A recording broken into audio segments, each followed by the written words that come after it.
Pour apprendre à nager, il faut d'abord plonger. Bonjour. Pharaon, roi d'Égypte, décide de jeter tous les nouveau-nés garçons dans le fleuve du Nil. La mère de Moshe Yocheved, ne pouvant plus le cacher, le plaça dans un panier en osier sur la rive du fleuve. Deux conséquences. Au même moment où Moshe fut placé sur le Nil, la fille de Pharaon, Bathia, se convertissait en se trempant au mikvé dans le fleuve. La deuxième conséquence fut l'arrêt du décret abominable de Pharaon, la mort de tous les bébés mâles.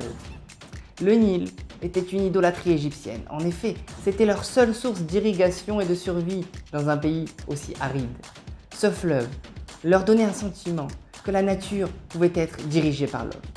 De nos jours, chaque personne doit avoir une totale confiance en son Créateur, et ce d'une manière profonde, et ne pas mettre tous ses espoirs dans le Nil. Nous avons tous la capacité de dévoiler le Moshe qui est en nous. Cette foi sans limite en Dieu nous libérera de notre Égypte et de notre exil personnel.